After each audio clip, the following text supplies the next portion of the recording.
So, good day, everyone. This is now a continuation of the lesson three in the subject, the contemporary world. So, under lesson three, we have the global interstate system. So, the learning outcomes of this, if you can remember, at the end of the chapter, the lesson, the students are expected to explain the effects of globalization on governments, and number two, to identify the institutions that govern the international relations, and number three is to differentiate internationalism from globalism.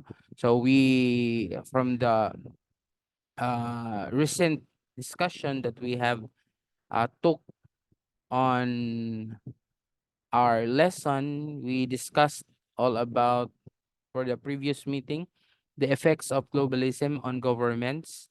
We have discussed the positive effects that is brought by globalization. So we have number one in communication, number two in education, number three we have different four issues that governs the positive traits or characteristics brought by globalization, and number four in our culture, number five in our resources, number six in investment, and number seven in competition. Now we will be tackling all about the negative effects of globalization brought by to our daily lives.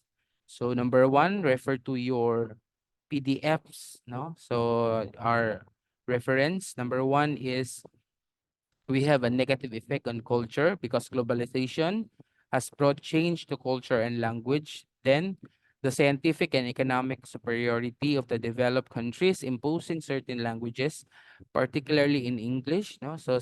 This language has a significant impact that may pose a problem, practically wiping out our most traditions, customs, values in most societies and marginalize their culture. No?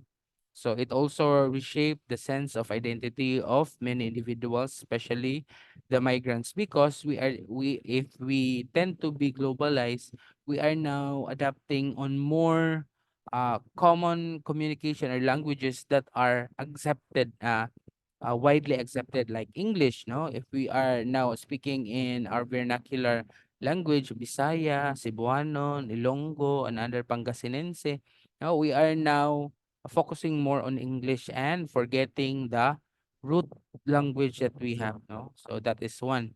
So two is negative effects that is brought by globalization is in developing countries, although they contributed a lot in the system, they do not yield benefits from such contribution, which means that global corporations have the tendency to cause the damage to the environment of these countries. No, in addition to a dangerous marketing expired products and illegal goods. No, the world has become a global village, no, instead of a global village. No? So the governments of these countries no longer put priority to the political agendas on equitable distribution of food and adequate health care facilities, and in addition to the quality of education, because globalization widens the gap between rich and poor instead of filling the gap this up. So if we are into, no, because of the mainly if we are we have short distance or gaps between the rich and poor, if you apply the globalization, which means that those who are educated enough are able to participate on to globalization, and those poor, because of those poor people or individual or poor minorities will have the negative effects because they lack the ability to avail to a more globalized economy. Ano man, because they are limited to education, they are limited to the resources that they can be involved, no? So that is why. So a third one would be in religion, the exchange of information and different opinions about various religions are made easier by globalization. However, these religious values lose their influence on people behavior due to the promotion of pure secular system values. No, corruption of values find a way into the minds of individuals, because if you can remember, no, example, no, your if your religion is somewhat small, and you now be exposed to the different religions brought, and you can easily access it online, and then you will be amazed to the opportunities that uh their religion has been brought, no. You can now see that why is my religion minority to the other ones, no. It will now be more uh less attractive to them, ba? If you will see the religions, no, internationally, then you can now be tempted to join to other religion. And the fourth one would be immoral, no. Immoral acts are not only globalized but also becoming a disease, no. Many of the people are wasting a lot of time on the internet for unnecessary purposes. With the use of the internet, young people can have a direct access to immoral materials, no, due to the lack of parental guidance, and a lot of criminalities have merged, no, in present times. One example would be pornography, no. If you are now globalized, you can now use the internet, no. So there are a lot of distractions in the internet, though um that is always accompanied by success. This negative effects that is brought by the internet is somewhat degradation to the uh, that is brought by the globalization, no? And kinsa man sa ato karon diri ang dili maka-access sa porn, no? We have, no, even though that there are some applications brought by the internet, the Telegram. Telegram is a messaging app. Now it is being widely used for pornography and other scandalous videos, no? Uh, Another example for the internet wasting time is um online games, no? Young people now, even the old ones, no, use this portal to indulge themselves with the online games. And other one, katong pinaka-severe is hacking, no? Online hacking, no? There are a lot of banks being robbed, no? Online. So tingala na lang siya nga na nanay isa ka account nga na empty, because the hackers are having their kanang mga criminality online, di ba? So fifth one would be the international politics, no? The collapse of some countries like the Soviet Union has led to the powerful countries like US to control the global system, the international relations. Now, this opens a lot of opportunities for developed countries to defend their own national interests globally, ignoring the role of the United Nations and the international law. One better example is China forcing its interests against the Philippines on territorial issues, particularly on fluvial and maritime domains, because of this international politics. No, uh, the uh, the the countries like the US would tend to dominate the international seas. No, because why? Because they have the resources to patrol the international seas, though that they have their own seas, no, kanang sa ila lang international waters, but they are now also patrolling and going to other uh seas, maritime waters, to also display their power, no. Though the US and China have been in issue, sila yung mga issue. So they have their territorial claims.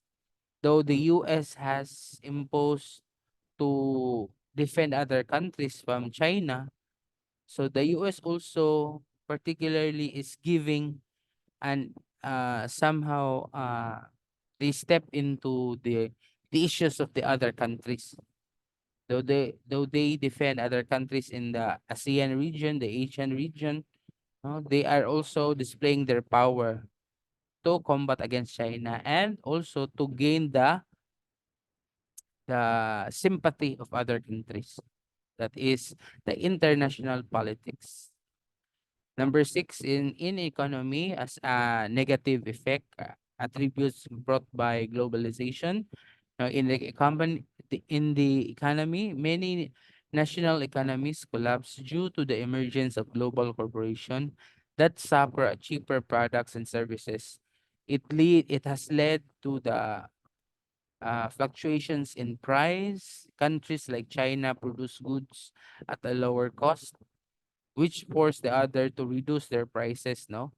The emergence of electronic trade, although the internet reinforced piracy, online business have an advantage since they pay less and have no tax at all, no? Jobs insecurities increase in the developed countries since these countries outsource work in developing countries where the cost of the manufacturing of goods and wages are lower and cheaper. So, nagyapon di ay negative effects ang globalization because the physical businesses are now being affected. The revenues in particular, no, there is a Philippines. If we are now indulging more on to the online business, then our revenues by our government reduce also because they are not paying taxes, no. If we are now indulging ourselves with the cheap prices from China, we order it online, then wala na tay somehow gakakuha nga revenue for the taxes kung if and when it was it was being brought, no, physically. Because na kung naat kay kung imong paliton siya physically, then we can now impose taxes on that, no, the revenues, those taxes will be into the revenues of the government. But kung i-online mo siya na walay taxes, no. So though there are issues also because sa wala siya tax that is paid online, they are now also contributing to other industry because kaya na may mag-deliver, di ba? So those delivery riders are now also paying the physical tax, di ba? The company by standing sa Shopee, di ba? Sa Maxim, DHL, di ba? Though the deliveries of the parcels are brought online, na magapoy lain nga businesses nga ni bloom out of the online business or online selling, di ba?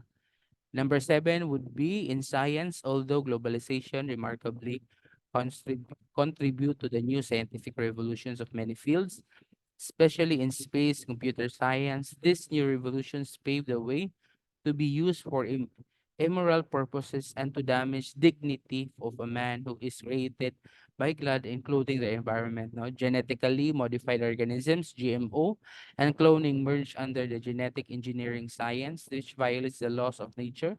Scientists should refrain from inventing things that are deemed to detrimental to the welfare of all, no? Foods that are mass produced are supposed to be fed growing needs of the people but are also causing fast degradation of mortality rate also sa science because karon di ba if you can observe, we have now synthetic products, no, that is being sold in the market online or bisag dili siguro online, di ba? Because of globalization, we are now experiencing cheaper prices of these goods and services. Sa goods na to, now we can now kanang eat burgers that are synthetically produced, ba? Sa una kay mukaon pa man ta og meat nga katong meat gid nga tong natural form karon na may mga genetically grown or engineered meat. For example, no, in China, no, they are now experiencing the genetically engineered meat nga kanang meat products from chicken, pork, and other one genetically grown nga mga animals, no. So ana siya. So naa naman 'to yung mga sagol nga harmful effects o kanang harmful ah, chemicals, 'di ba? Formulation siguro nila, no? And because of these products that are being engineered to the larger consumption of everyone, so naa gyud na yung mga ah, negative effects nga naka-accompany sa ilaha. Because pangagpas man na lugar sa kuan, pangagpas sa mga negosyante. Although it has improved the products, no, naa gyapon ang negative effects niya is it uh, safe for us to consume, no, in the longer period of time, ba? So globalization still poses serious questions on peace and prosperity. If free market principle is implemented in in our country and globally, does it globally enhance the international peace and security? Will it prevent wars and rumors of wars? Will it stop labor strikes and inequalities among individuals or group of individuals? It seems that the contemporary global process does not ensure the social, economic, and political stability. These human beings are faced with real challenges. They have to manage these problems at hand because they are the ones will be affected, no? So kita may maapektuhan, no? It is the moral responsibility and accountability to establish a better life of everyone, no? As a global citizen in this global environment. So indeed, people should globalize themselves within the sphere of their moral virtues to build a just and fair world to live in. No?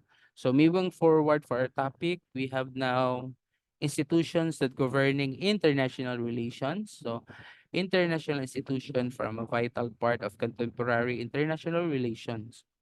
They are the central focus of policymaking efforts around the world. So these are organizations with international membership, scope, or presence, as discussed in the previously.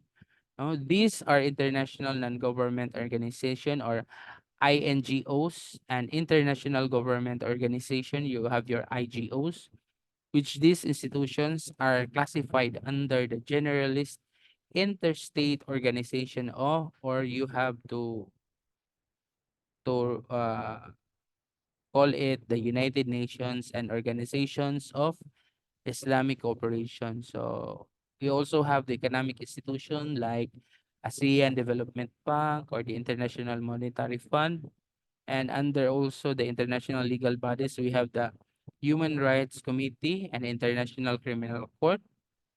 Also under the regional security arrangement, we have the Collective Security Treaty Organization, or we have also the NATO, the North Atlantic Treaty Organization. So this organization are governing into the international relations. So if you can remember, ang pinakasikat ana karon kay is NATO.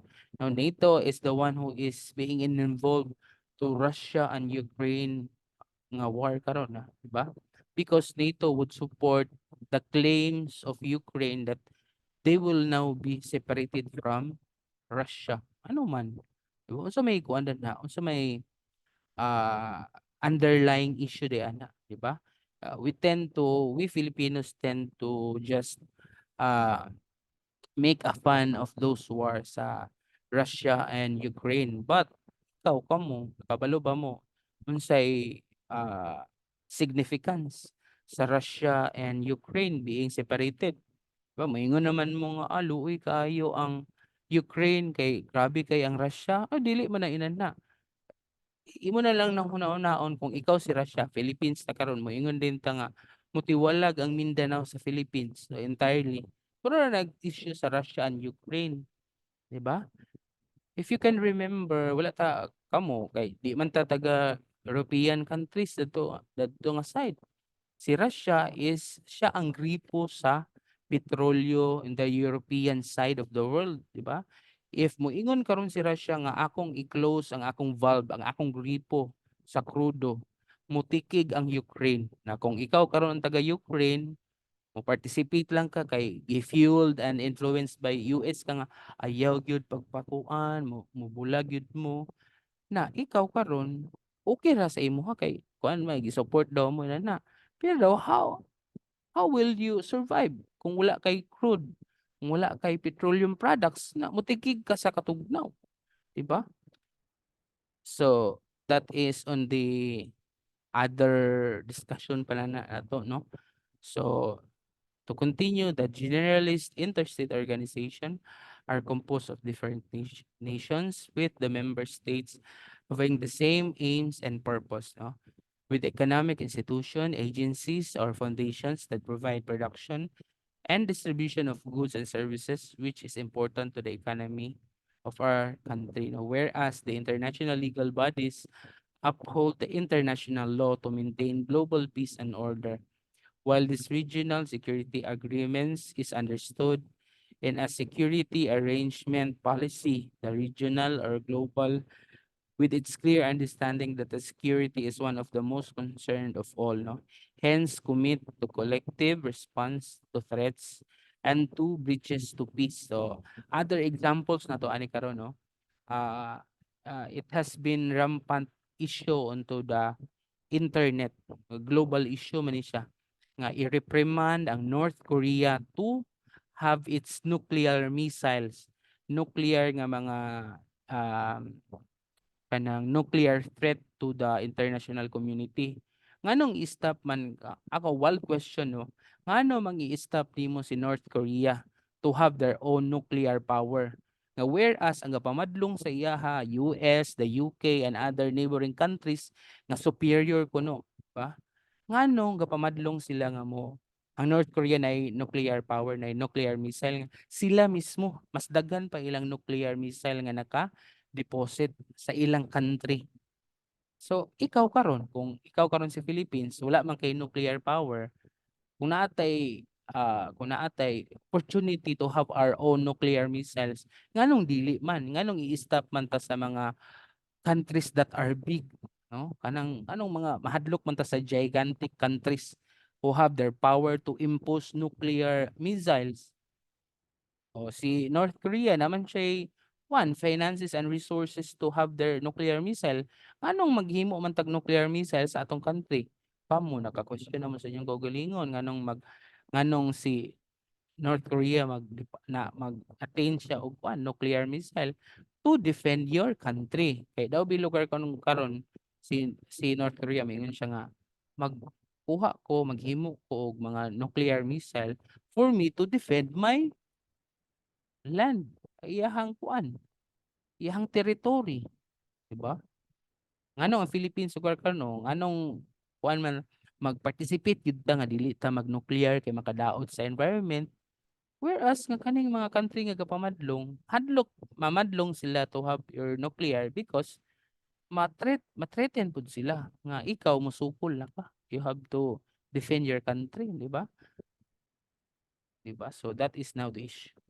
So more of that. So the next topic will also take part on that one idea. So moving on, another subtopic again, internationalism versus globalism, no? So when different nations divided to cooperate with one another in political, economic, and cultural aspects for the promotion of common good, it is a principle of internationalism. Oh, di ba taas kayo? No? While globalism is an ideology based on the belief that people, goods, and information ought to be able to cross the national borders unfiltered. Ba? It is the attitude of putting the interests of the entire world above the interests of the individual nations. According to internationalism, no, comes in three types. We have number one, hegemonic internationalism, wherein it is the dominance of one country over a nation or nation states. No? So most often Hegemonic internationalism, it is a nations with ruling power that will bring their succession to the less influenced states. No? So these nations are integrated based on unequal terms. No? So colonialism and imperialism is an example of the colonization. It is an example of the colonization of many different countries like the Philippines by Spain. No, uh, it is it has its own system.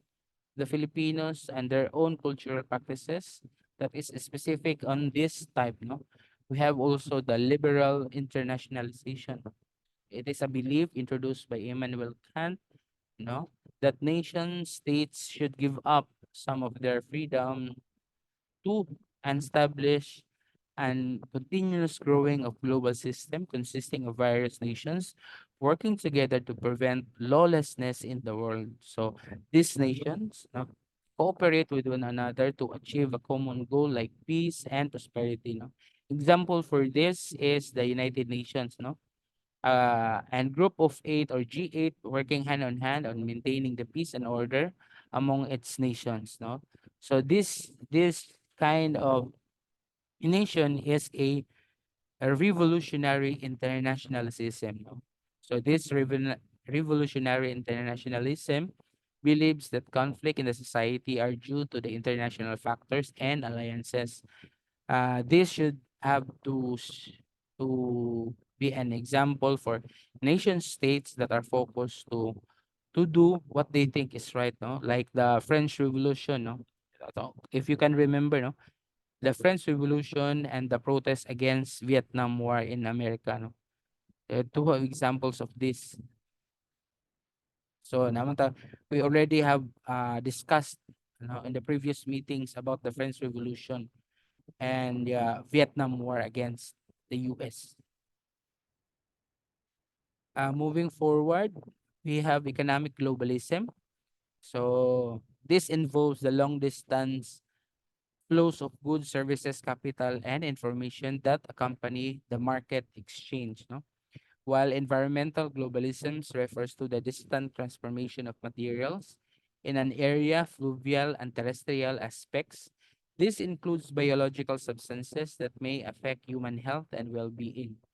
So, kaning environmental globalism, these are ang example na to ani is anang genetically produced kanang katong kuan COVID, oh, di ba? That is an effect of environmental globalism because the environment has been affected by the COVID nga katong virus. So much for that, an example for that nga kanang ang negative man na ang COVID, di ba? Nga naka-affect sa environment globalism. So ang good pud ana is nabot tay environmental globalism that is positive like the vaccines that are being produced, no? So mao na siya. So the long distance networks with force and the threat or promise of force are developed in military globalism. The balance of terror during the Cold War between the Soviet Union and the United States is an example. So, nanaputay another term, military globalism. Sa balance of terror na siya during the Cold War. No? So, Soviet Union versus the US. Munang example na to. So, the attack on the Twin Towers, the, the attack on Twin Towers or the World Trade Center in New York on September 11, 2001 is an example of military globalization because it has the terrorists has imposed a threat to the international scene. Anong international scene man, sir? Because ila man gi-display internationally ang ilang power. Though nga naa sila sa Middle East, they were able to infiltrate, nakalusot sila to the international arena. Specifically, New York. So, unsa may significance pud ni New York, sir? Siya may kuan capital, international siya ang capital for commerce and finance. So, kung kuan, 'di ba? If you made it in New York, you can made it anywhere else in the world. Mo man na, 'di ba? Kanta man na. And so much for that. No. And next we have the social or cultural globalism. No. The transfer includes regions and diffusions of scientific knowledge.